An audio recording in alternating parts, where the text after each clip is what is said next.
आज हमने टॉपिक लिया है local self government, local self rural government. तो एक्चुअली ग्राम सभा क्या होती है? तो ग्राम सभा, अगर मान लीजिए अगर हमने किसी गांव का, if you are talking about particular village, तो उसमें जितने भी लोग हैं कि जो 18 साल या 18 साल से ज़्यादा है, उन सबको मिलके क्या बनती है? तो ग्राम सभा बनती है। तो meeting of all adult who live in the area covered by the panchayat, one और मोर विलेजेस। मान लीजिए अगर गांव बहुत छोटा है, जिसमें 2 या 3 गांव अगर मिलकर अगर एक ग्राम सभा बनती है, तो कभी कभी क्या होता है कि अगर उनकी पॉपुलेशन कम है तो 2 या 3 गांव विलेजेस बनकर भी क्या होती है? एक ग्राम सभा बन सकती है। लेकिन अगर पॉपुलेशन सफिशियंट है तो ग्राम सभा एक विलेज के लिए एक ग्राम सभा होती है। तो ग्राम सभा मेंबर कौन होते हैं? एक्चुअली जो भी इलेक्टेड ग्राम सभा मेंबर क्या होते हैं कि जो भी बंदा 18 साल या 18 साल से उम्र जिसकी ज़्यादा है और जिसके पास राइट टू वोट है, वो क्या है? वो ग्राम सभा का मेंबर हो सकता है। तो वो ग्राम सभा का मेंबर बन सकता है या वार्ड का भी मेंबर बन सकता है।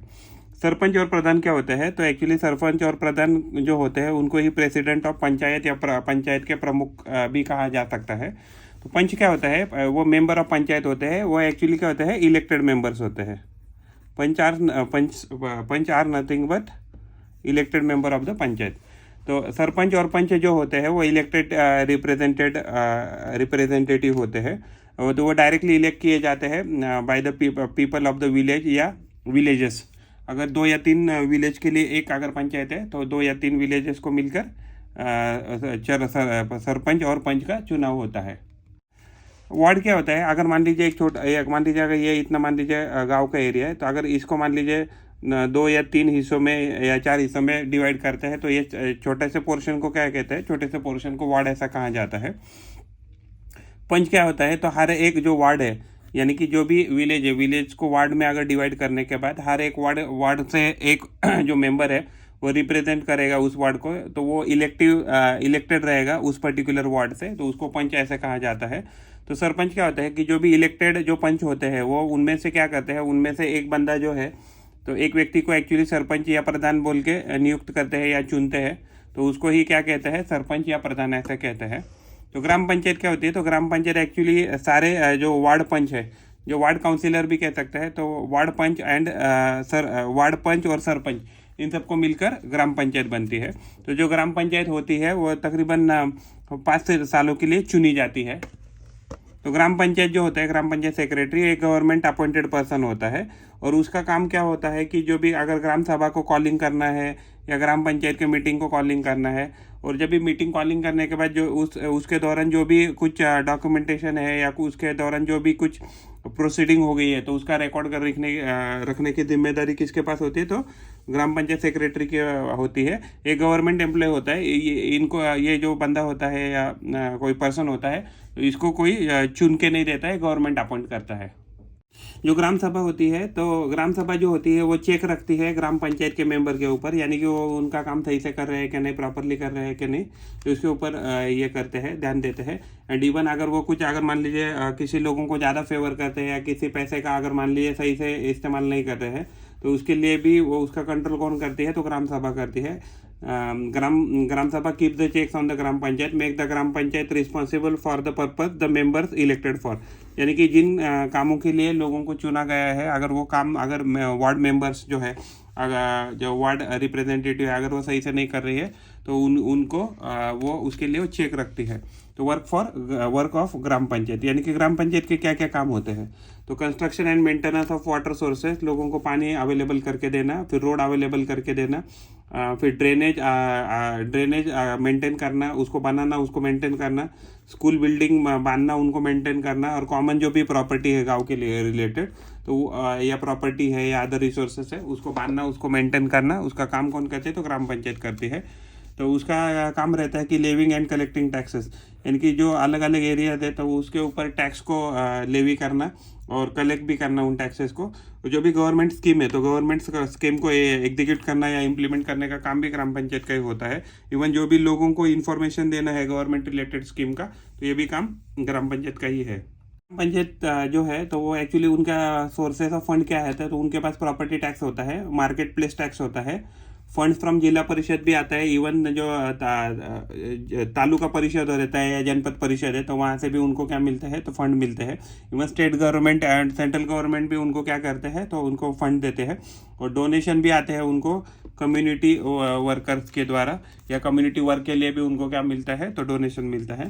तो एक्चुअली इंडिया में क्या है, 3 लेवल पंचायत होती है। तो सबसे नीचे लेवल पे क्या रहेगा, सबसे नीचे लेवल पे ग्राम पंचायत रहेगा।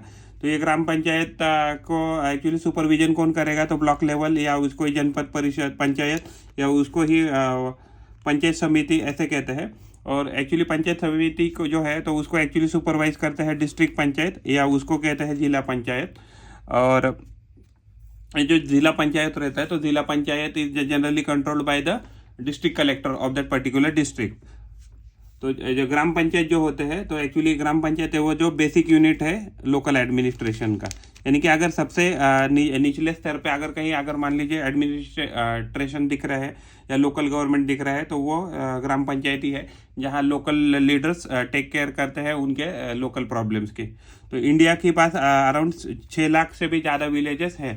तो इसकी वजह से क्या हो जाएगा, तो हमारे पास कितने, तो 6 लाख के आसपास क्या हो जाएंगे, तो ग्राम पंचायत बन जाएगी लगभग। एक्चुअली जो ग्राम पंचायत होते हैं तो उनके पास एक्चुअली हर ग्राम पंचायत या 2-3 लोगों के पास 2-3 विलेज के लिए एक पटवारी होते हैं। It is a government appointed person. तो वो क्या करते हैं, उस पर्टिकुलर जो भी उनके कंट्रोल में या अधिकार क्षेत्र में जितने भी विलेजेस आते हैं तो उनके वो लैंड रिकॉर्ड मेंटेन करते हैं। और जो अगर मान लीजिए कोई लैंड डिस्प्यूट है तो उसको मेजर करने का काम भी पटवारी सर का ही होता है। उसके बाद जो collection of land revenue, land related जो भी रेवेन्यू है कलेक्ट करने का काम पटवारी सर करते हैं।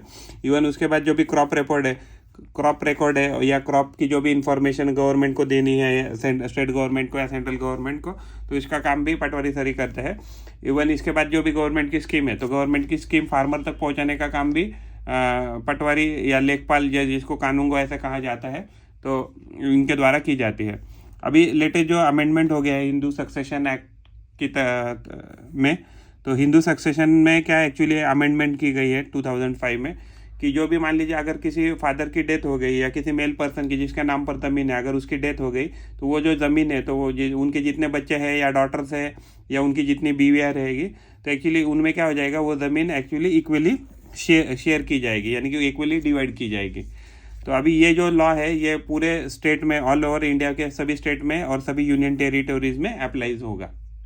पंचायत राज जो इंस्टीट्यूट है उसको कॉन्स्टिट्यूशनल स्टेटस मिला है by the 73rd amendment of 1993। तो पंचायत क्या है, तो पंचायत कौन कौन से काम देखते हैं, तो birth and death birth record देखते हैं, plantation of that particular area देखते हैं, देन वाटर कंजर्वेशन प्रोजेक्ट देखते हैं, supply of agriculture related items to farmer. तो एक्चुअली ये जो आइटम्स रहते हैं वो कैसे आते हैं कि गवर्नमेंट स्कीम के अंदर आते हैं, सेंट्रल या स्टेट गवर्नमेंट के अंदर अगर कुछ एग्रीकल्चर प्रोडक्ट फार्मर्स को देने हैं या कि लोकल जो बिजनेसमैन है या लोकल जो ट्रेडर्स है उनको अगर देना है तो उसको वो अवेलेबल करके देते हैं। उसके बाद हर एक्चुअली हर विलेज में, अगर विलेज बड़ा है तो हर विलेज में, या अगर विलेज छोटे हैं तो 2 या 3 विलेज के लिए एक न्याय पंचायत होती है। तो न्याय पंचायत जो होती है तो वो एक्चुअली सिविल, छोटे छोटे सिविल और क्रिमिनल केसेस जो होती है तो उसको लुक आफ्टर करते हैं। और एंड वो अगर ज़रूरत पड़ने पे वो एक्चुअली जो गुनहगार दोषी है तो उसके वो फाइन भी लगा सकते हैं। और जो न्याय पंचायत होती है तो वो एक्चुअली इसका जो हेड होता है वो सरपंच या प्रधान होता है। लेकिन ये जो न्याय पंचायत होती है तो न्याय पंचायत अगर ये किसी भी दोषी को जेल में नहीं भेज सकती है। अगर कोई बंदा न्याय पंचायत के डिसीजन से खुश नहीं है तो वो हायर कोर्ट में जाके या अप्रोप्रिएट कोर्ट में जाके अपना जो ग्रीवेंस रिड्रेसल वो कर सकता है। म्यूनिसिपल कॉर्पोरेशन क्या होता है, म्यूनिसिपल कॉर्पोरेशन का काम होता है street light, garbage collection, water supply, keep the street and market clean, ensure the disease control and prevention, run school, hospital, dispensary, make garden and maintain it। तो ये अलग अलग काम क्या करते हैं, तो म्यूनिसिपल कॉर्पोरेशन करते हैं। म्यूनिसिपल कॉर्पोरेशन हमें कहाँ दिखती है, तो सिटीज़ में दिखती है। स्मॉल सिटीज है, बिग सिटीज़ है। अगर स्मॉल सिटी रहेगा तो म्यूनिसिपल काउंसिल हमें मिलेगा वहाँ, अगर बिग सिटी है तो हमें क्या मिलेगा, वहाँ म्यूनिसिपल कॉर्पोरेशन मिलेगा। तो बिग सिटी में हमें म्यूनिसिपल कॉर्पोरेशन मिलेगा, स्मॉलर सिटी में हमें या स्मॉलर टाउन में हमें क्या मिलेगा, म्यूनिसिपल काउंसिल मिलेगा।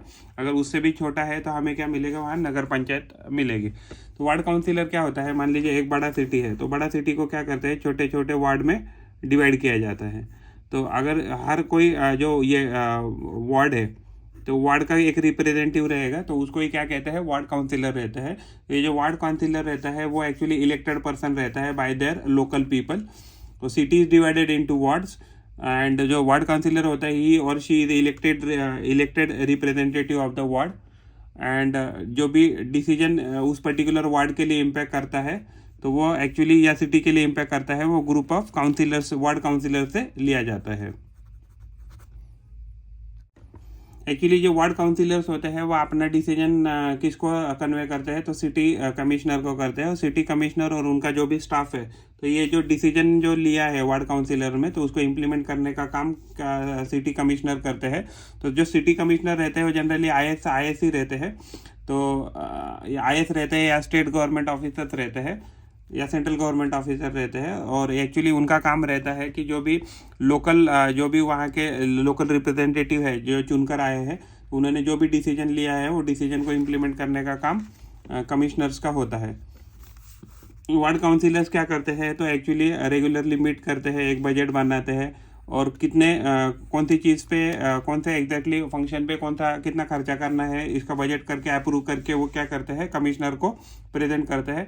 एज पर जो भी कमिश्नर है, म्यूनसिपल कॉरपोरेशन कमिश्नर है, तो उनको ये काम करने के लिए आगे ये प्रोसेस करना होता है। तो वार्ड काउंसिलर होते हैं तो अपनी जो भी डिमांड है तो वो क्या करते हैं, डिमांड हमारी जो भी उनकी जो डिमांड है वार्ड वाइज तो वो क्या करते हैं तो एग्जैक्टली उसको पास कर अप्रूव करके लेते हैं, पास या अप्रूव करके लेते हैं from the group of ward councillors और उसको पास करके वो कमिश्नर को भेज देते हैं फॉर इम्प्लीमेंटेशन पर्पज। जो सिटी वर्क जो है तो अलग अलग कमिटीज़ में डिवाइड किया जाता है। म्यूनसिपल कॉर्पोरेशन में क्या होता है कि अलग अलग म्यूनसिपल कॉर्पोरेशन में अलग अलग क्या हो जाती है तो कमिटीज़ बनती है। तो वो कमिटीज़ अलग अलग हो सकती है, जैसे वाटर कमेटी, फिर गार्बेज कलेक्शन कमेटी या गार्बेज डिस्पोजल कमेटी, उसके बाद गार्डन कमेटी, फिर हेल्थ कमेटी, ऐसे अलग अलग कमेटी होती है। और जो वार्ड काउंसिलर रहते हैं तो वार्ड काउंसिलर उसके जनरली क्या रहते हैं तो चेयरमैन रहते हैं। अभी नाउअडेज क्या हो रहा है, गवर्नमेंट जो भी काम करता है वो कैसे कर रहा है, सब कॉन्ट्रैक्टिंग थ्रू कर रहा है। पहले क्या गवर्नमेंट एम्प्लॉय डायरेक्टली काम करते थे, बट अब नाउअडेज ये काम जो है म्यूनसिपल कॉर्पोरेशन का या म्यूनसिपल काउंसिल का तो ये सब कॉन्ट्रैक्टिंग के द्वारा किया जाता है। तो उसकी वजह से क्या होता है कि एक्चुअली जो जॉब सिक्योरिटी है लोगों को, जो भी वो वर्क करते हैं उनको जॉब सिक्योरिटी नहीं है और कंपेरेटिवली अभी क्या है उनके जो वेजेस है या सैलरी है वो भी बहुत कम हो गई है और उनको सिक्योरिटी भी नहीं है हमारे उनके जॉब में।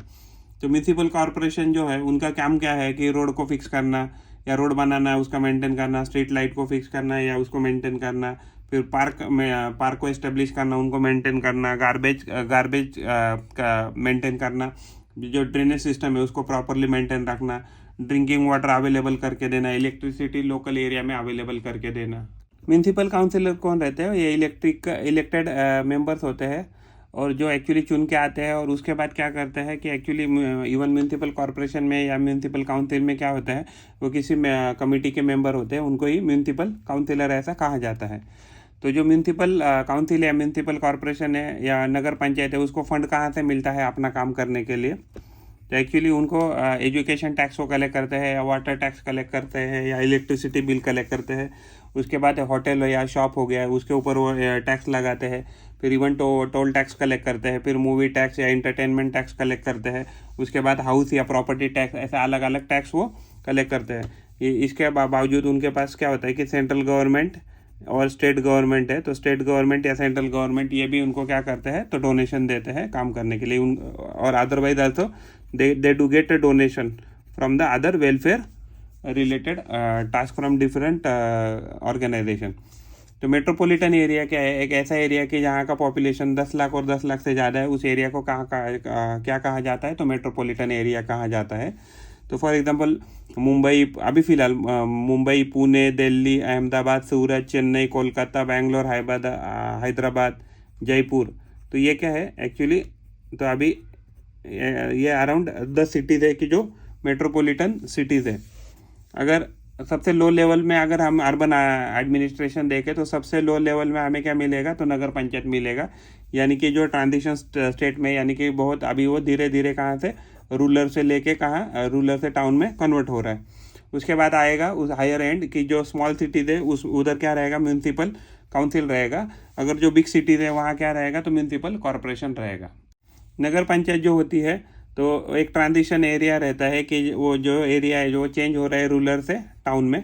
म्यूनसिपल काउंसिल वहाँ रहती है कि जहाँ स्मॉल सिटीज़ अवेलेबल है, और municipal corporation actually generally big cities में जहाँ होती है, जहाँ पॉपुलेशन 10 लाख एंड मोर होती है एंड मोर। वोटर कौन है एक्चुअली? जब भी इलेक्टेड वार्ड काउंसिलर है, वार्ड रिप्रेजेंटेटिव है, उनको अगर इलेक्शन में जीत के देना है तो जो वोटर होते हैं, तो वोटर क्या रहता है कि हर कोई बंदा जो जिसकी उम्र 18 साल से ज़्यादा है, यानी कि बंदा हो या बंदी हो, मेल फीमेल हो, तो एक्चुअली उस केस में क्या है कि उसमें जिसकी उम्र 18 साल से ऊपर है और जो क्वालिफाइड टू वोट है, यानी कि जो भी actually people of representation act में अगर जो भी बंदे को क्वालिफिकेशन है कि वो वोटिंग कर सकता है, तो वो सारे बंदे वोटर लिस्ट में रहेंगे and they can elect the ward councillor. Ward councillor जो होते हैं जिनको इलेक्शन कॉन्टेस्ट करना है, उनका जो एज है मिनिमम 21 ईयर्स होनी चाहिए। और जो पीपल ऑफ रिप्रेजेंटेशन एक्ट है तो उसमें भी क्या है, वो डिस्क्वालीफाइड नहीं होने चाहिए टू कॉन्टेस्ट इलेक्शन। जो म्यूनसिपल कॉरपोरेशन या म्यूनसिपल काउंसिल है या नगर पंचायत है, वो किससे बना रहता है? तो प्रेसिडेंट या चेयरमैन से बना रहता है, एंड प्लस वार्ड काउंसिलर्स जो है तो उनसे क्या है, तो म्यूनसिपल काउंसिल या म्यूनसिपल कॉरपोरेशन या नगर पंचायत बना रहता है। जो भी एक्चुअली काउंसिल है या कॉरपोरेशन है या नगर पंचायत है, अगर वो चुन के देते हैं तो वह तकरीबन 5 साल के लिए उनका टर्म रहता है। 5 साल में अगर if they are not performing well, तो एक्चुअली जो कमिश्नर है या जो भी कोई सीईओ है नगर पंचायत के या मान लीजिए म्यूनसिपल काउंसिल के, तो उनका जो भी टर्म है तो वो डिसॉल्व कर सकते हैं उनके टर्म को या कॉरपोरेशन को। Municipal corporation can be dissolve before completion of 5 years if they fail to function as per the standards.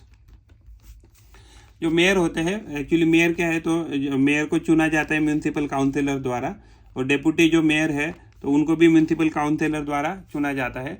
जब भी मेयर अवेलेबल नहीं है तो उनके एब्सेंस में डेप्यूटी जो मेयर है वो फंक्शन करते हैं एज अ मेयर।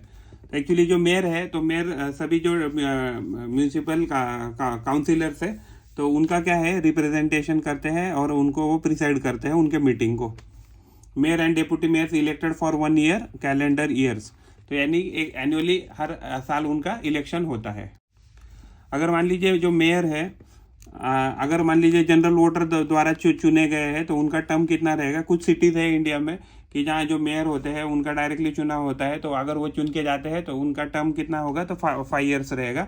अदरवाइज अगर डायरेक्टली नहीं चुने जाएंगे, यानी म्यूनसिपल काउंसिलर द्वारा अगर चुने जाएंगे तो उनका टर्म मैक्सिमम 1 year हो सकता है।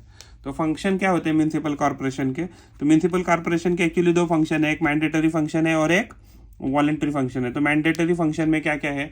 तो गार्बेज रिमूवल है, क्लीनिंग ड्रेनेज एंड रोड्स है, प्रोवाइड क्लीन ड्रिंकिंग वाटर है, इलेक्ट्रिसिटी सप्लाई है, lighting of the street, lighting है और इवन मेंटेनिंग भी है। मेंटेनिंग यानी कि अवेलेबल करके देना लाइट, अगर जो भी लाइट अवेलेबल है उनको मेंटेन भी रखने का काम उनका ही है। उसके बाद अगर प्लांट करना है ट्रीज, जो भी उनका जुरिस्डिक्शन में जो भी एरिया आता है तो वहाँ ट्रीज को प्लांट करना एंड उनकी टेक केयर करना। Functions of municipal corporation mandatory, तो मैंडेटरी फंक्शन में और आएंगे establishing and maintaining school, setting up hospitals and dispensaries, providing vaccination, जैसे फॉर एग्जांपल वैक्सीनेशन है, स्मॉल पॉक्स है, पोलियो है। अभी कोरोना के केस में कोरोना का वैक्सीनेशन देने का जिम्मेदारी भी किसका था? म्यूनसिपल कॉरपोरेशन का ही था। Maintaining the record of birth and death, repairing of the roads, maintenance of fire brigade, pulling down old and dangerous building and structures. Voluntary function में क्या है? वॉलंटरी फंक्शन में एक्चुअली मैंडेटरी नहीं है, यानी कि जो म्यूनसिपल काउंसिल है या म्यूनसिपल कॉरपोरेशन या नगर पंचायत है वो वॉलंटरली कर सकती है, डिपेंडिंग ऑन फंड उसके पास अवेलेबल है कि नहीं। तो एस्टेब्लिशिंग ऑफ पब्लिक पार्क और गार्डन और जू, पिकनिक या रिजॉर्ट, फिर उसके बाद म्यूजियम, उसके बाद है old age home, orphanage, night shelters और रेस्ट हाउसेस। यानी कि ये सारी जो चीज़ें हैं वो अगर उनके पास फंड अवेलेबल रहेगा तभी वो कर सकते हैं। Providing cheap transport services to the local people and establish and maintain maternity and child welfare center. So these are the actually functions which to be carried out by the municipal council या municipal corporation या nagar panchayat voluntarily if they do have sufficient fund then only.